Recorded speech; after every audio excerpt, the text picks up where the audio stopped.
Subir una cuesta en bicicleta, no digamos ya un puerto de montaña, requiere de un buen esfuerzo, no solo físico, sino también mental. Los primeros metros no parecen tan difíciles, pero conforme vas ascendiendo, la pendiente y el cansancio acumulado pesan. Cuando tu cuerpo cree que ya no puede más, tu mente te dice: «Baja, abandona, no merece la pena. ¿Para qué tanto sufrimiento?». Es entonces cuando surge nuestro yo más poderoso, el que, haciendo caso omiso de las voces pesimistas, sigue adelante, con el foco puesto en el objetivo y la motivación intacta. Es así como se construyen los ganadores, incluso los que nunca han subido al pódium. Detrás de una bicicleta se esconden infinitas historias, de viajes, de superación, de amor, de rupturas y de cambios que transformaron para siempre nuestra sociedad. En este podcast te contaré algunos de esos relatos, los de hombres y mujeres que con una bicicleta se atrevieron a ser diferentes. Te habla Lola Buendía. Acompáñame en este episodio de Historias de Bicicletas.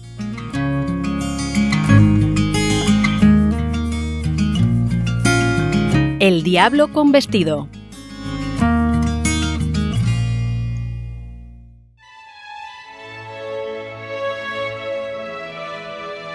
En 1924, la celebración del Giro de Italia, la carrera ciclista más importante del país, corría peligro.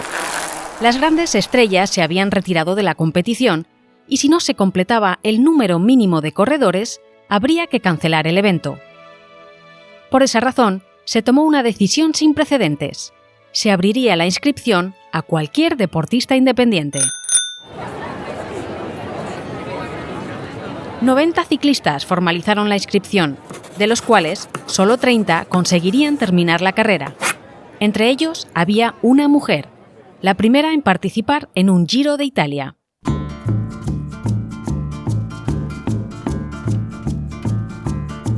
¿Quién era ella? ¿Cómo había llegado hasta allí? Su carrera es una de las más extraordinarias de la historia del ciclismo profesional. Quédate conmigo para conocer a Alfonsina Estrada.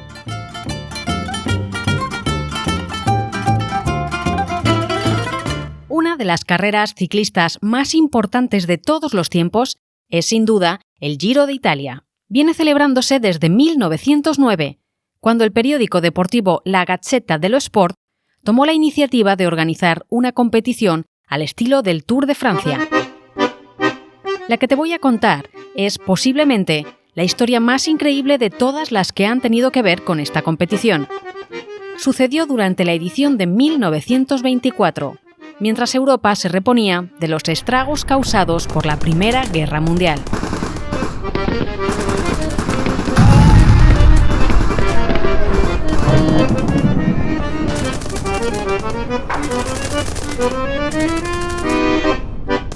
Aquel año, las grandes figuras de la época, como Constante Giardegno, Gaetano Belloni o Giovanni Brunero, se habían negado a competir al no llegar a un acuerdo con la organización respecto a cuestiones económicas. Ni los equipos ni la propia organización querían asumir el coste de apoyar a estos deportistas. El resultado fue que las principales estrellas se retiraron. Con la perspectiva de un Giro con poco interés para el público, la organización necesitaba completar el número mínimo de corredores para no tener que cancelar la edición. Entonces, por primera vez en su historia, el Giro abrió la inscripción a cualquier persona que quisiera participar, sin necesidad de que contara con equipo o patrocinadores. Para que la oferta fuera más atractiva, se incluyó alojamiento y comida para todos los participantes. Aunque, eso sí, se dejó claro que no habría managers, masajistas, mecánicos o coches de equipo. La posibilidad de formar parte de una competición tan prestigiosa animó a muchos deportistas independientes y personas anónimas, que encontraron en la edición de aquel año una oportunidad única de vivir en primera persona la experiencia de la competición y quizás hacerse con alguna victoria. Finalmente, se inscribieron 90 ciclistas, todos italianos, de los cuales, como te avanzaba, solo 30 llegarían a la meta completando todas las etapas. Por el camino quedarían los accidentados, los que abandonaron o los demasiado lentos. A decir verdad, aquella edición pese a contar con la participación de ciclistas no profesionales, no fue precisamente la más sencilla. La organización diseñó una ambiciosa ruta de 3.613 kilómetros en 12 etapas de impresión, lo que daba una media por etapa de 302 kilómetros. Un desafío bárbaro si tenemos en cuenta que el Giro de Italia de 2020 recorrió una distancia similar, pero repartidos en 21 etapas, lo que da una media por etapa de 167 kilómetros, que no dejan de constituir un auténtico reto, pero están lejos de los 300 de media de la edición de 1924. Tampoco hay que olvidar que los medios técnicos de entonces poco tienen que ver con los de hoy en día. Ni las bicicletas, ni la equipación, ni los preparadores físicos eran los de ahora. Para que te hagas una idea, nuestra protagonista, Alfonsina Estrada, corrió con una bicicleta de casi 20 kilos con una sola marcha. ¿Te imaginas escalando los puertos de montaña de los Alpes con una bicicleta así, sin cambio de marchas? Y además, siendo la única mujer. Alfonsina le echó valor y consiguió terminar el Giro, no sin mucho sufrimiento, algún que otro accidente y, para colmo, siendo descalificada a pesar de haber completado las 12 etapas. Antes de adentrarme en los detalles de la carrera, te presentaré a Alfonsina. Alfonsina Morini, que más tarde adoptaría el apellido de su marido, Estrada, nació en una granja cerca de Módena, al norte de Italia. Desde muy joven desarrolló un profundo amor por la bicicleta y por la competición. Sus padres hicieron todo lo posible para disuadirla de las carreras, pero ella tenía una fuerte voluntad y además era una excelente atleta. De constitución recia y piernas fuertes, pronto destacó por su habilidad y rapidez. Hasta tal punto llegó su afán competitivo que los vecinos, viéndola llegar a toda velocidad sobre la bicicleta, la apodaron con el sobrenombre del Diablo con vestido. Para mayor desesperación de sus padres, casarse tampoco disipó su afición por el ciclismo, sino más bien todo lo contrario. Su esposo, que también era ciclista, se convirtió en su entrenador y le compró una bicicleta de carreras como regalo de bodas. Se trasladaron a la ciudad de Turín, donde participó en competiciones femeninas, llegando a conseguir el título de la mejor ciclista italiana. En 1917 convenció a la organización del Giro de Lombardía, una carrera más corta que el Giro de Italia, para que le dejara participar junto a otros 43 corredores, todos ellos hombres. Fue la última en llegar a la meta, a la vez que otros 2 ciclistas, a 1 hora y media del ganador. No contenta con el resultado, volvió a intentarlo al año siguiente. En esta ocasión, de 49 ciclistas, solo 36 completaron la carrera. Alfonsina llegó entre los 20 primeros, a 23 minutos del ganador. Podemos imaginar el entusiasmo de Alfonsina cuando en la edición del Giro de 1924, la inscripción se abrió a cualquier ciclista independiente. Ella, que había demostrado su resistencia en otras pruebas, pedaleando en igualdad de condiciones con los hombres, vería en el Giro de Italia el siguiente gran paso en su afición deportiva.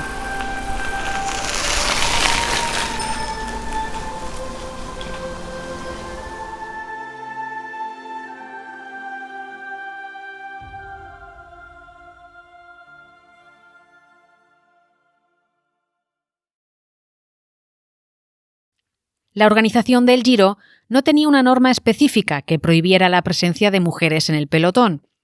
Supongo que el hecho de que una ciclista se inscribiera resultaba tan irreal que ni siquiera se lo plantearon. Aún así, Alfonsina debió imaginar que su participación no sería del todo bien recibida. Para no despertar malestar, decidió ocultar su verdadera identidad y se inscribió con el nombre de Alfonsina Estrada. Desde ese momento, ante ella tenía el difícil reto de superar una competición durísima y el no menos complicado papel de convertirse en la primera mujer en participar en el Giro de Italia. Lo que ella todavía no sabía es que no solo sería la primera, sino también la última. Como te decía, la ruta de aquella edición era realmente ambiciosa. Contaba con 12 etapas, algo que no ocurría desde 1911. Comenzaba en Milán y bajaba hasta Taranto, en el sur, para regresar hacia el norte rodeando la bota italiana.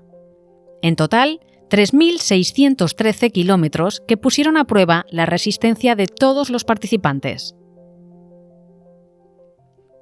Durante la primera etapa, Alfonsina pasó desapercibida.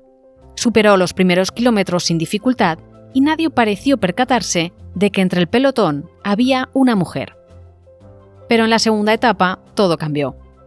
La organización la descubrió y los medios de comunicación se hicieron eco de la noticia. ¡Una mujer en el Giro! Pronto todos los diarios italianos hablaban de la peculiar ciclista que se atrevía a competir junto a los hombres.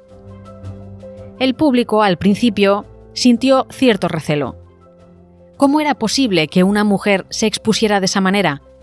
¿Cómo se atrevía a ponerse al nivel de los hombres? Pero pasado el desconcierto inicial, la opinión pública se puso de su parte. Alfonsina representaba los valores deportivos más loables: el espíritu de sacrificio, la voluntad, la superación personal. Sus avances en la carrera despertaban el interés de todos. ¿Lo conseguiría? ¿Sería posible que una mujer terminara una prueba tan dura?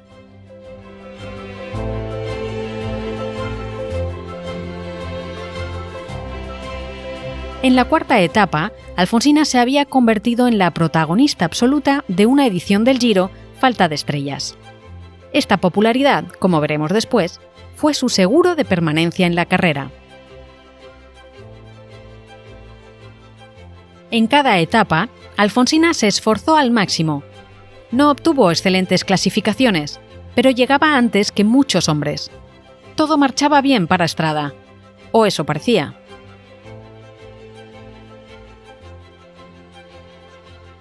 La buena estrella de la ciclista cambió de rumbo en la etapa octava. Ese día el clima fue espantoso, con lluvia y fuertes vientos que hacían temblar las bicicletas. Strada sufrió varias caídas y pinchazos y arrastraba una lesión de rodilla desde la etapa anterior.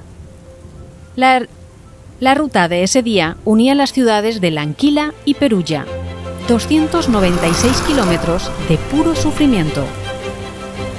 En uno de los momentos más difíciles, mientras luchaba contra el viento y conducía con destreza junto a sus compañeros, su bicicleta se desestabilizó y chocó, con tan mala pata que rompió el manillar.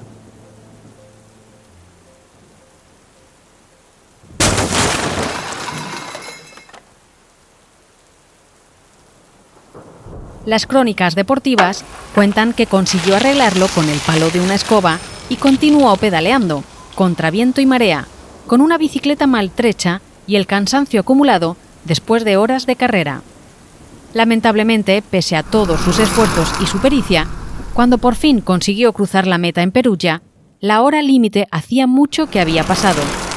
Había llegado tarde, fuera de tiempo. Los jueces valoraron su valiente conducción y consideraron su mala suerte, pero los más conservadores decidieron que debía ser descalificada. Sin embargo, era tanto el apoyo que Alfonsina tenía entre el público que finalmente dejaron que continuara. Eso sí, lo haría fuera de la clasificación oficial. La verdad es que los organizadores eran muy conscientes de la publicidad que Strada había dado a la carrera. Sin ella, el Giro perdería gran parte de su interés. Así que no solo le dejaron correr, sino que se ofrecieron a seguir pagando su alojamiento y comida. Además, era tanta la curiosidad en torno a si una ciclista sería capaz de completar una carrera tan exigente, y eran tan pocas las que lo intentaban, que por una vez merecía la pena comprobar hasta dónde podía llegar la determinación y la fuerza de una mujer. «Déjenla seguir», decían. «De todas formas, no lo lograrán». «De todas formas, no lo lograrán», añadían. Al final, la curiosidad se impuso y, aunque fuera de la competición, se permitió que Strada siguiera corriendo.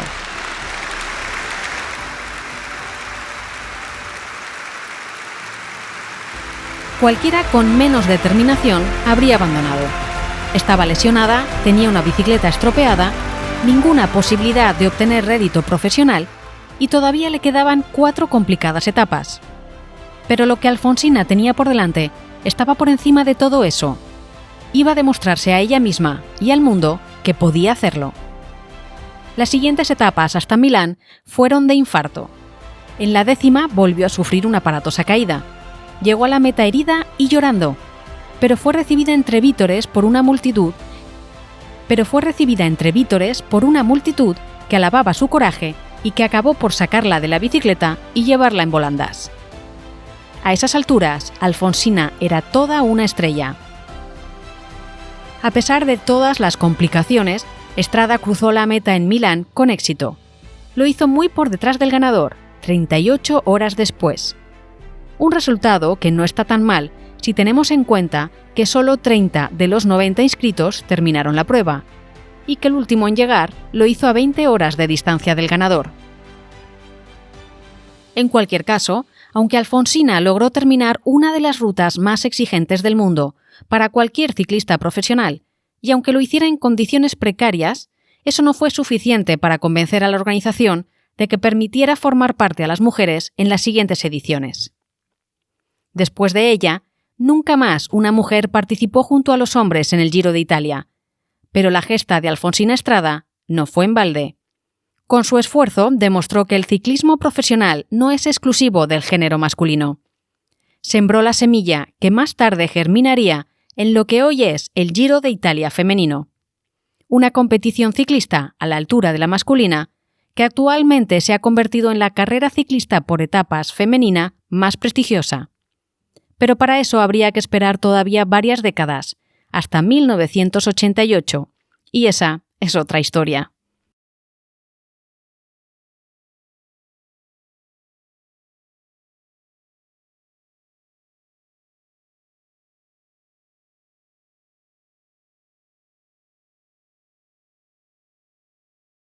Alfonsina Estrada se convirtió en toda una celebridad. Aunque nunca más se le permitió volver a correr el Giro, participó en otras carreras en Italia, España, Francia y Luxemburgo, e incluso en una exhibición ante el zar Nicolás II de Rusia en San Petersburgo. En 1938 estableció el récord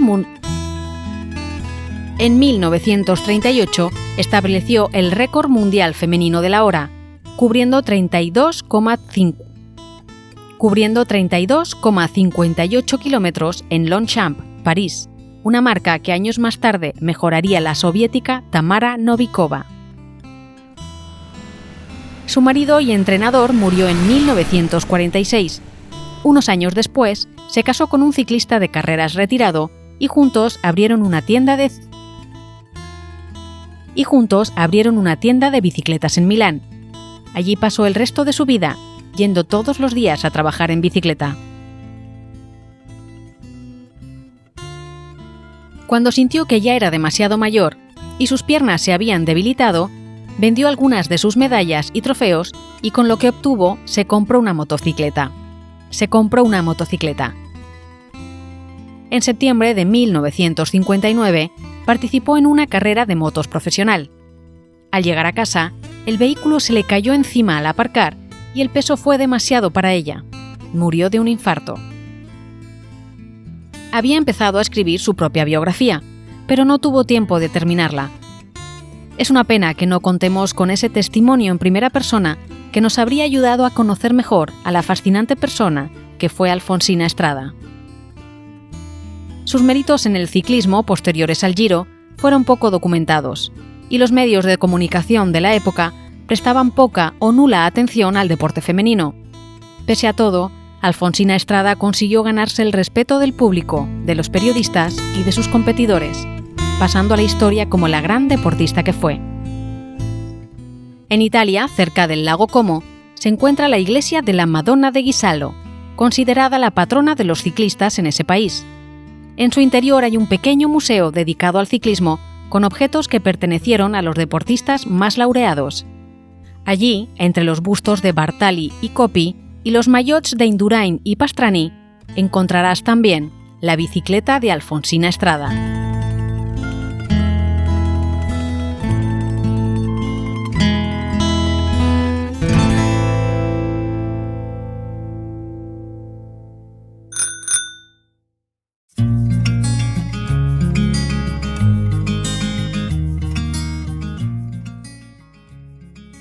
Historias de Bicicletas es una producción independiente. La idea, guión, voz y producción sonora es de quien te habla, Lola Buendía. El resultado final no sería el mismo sin la ayuda de Daniel Robles. Todos los episodios los encontrarás junto a algunas anotaciones e imágenes en la web historiasdebicicletas.com. Puedes escucharnos en tu reproductor de podcast favorito. Si te gustan nuestras historias, no olvides suscribirte.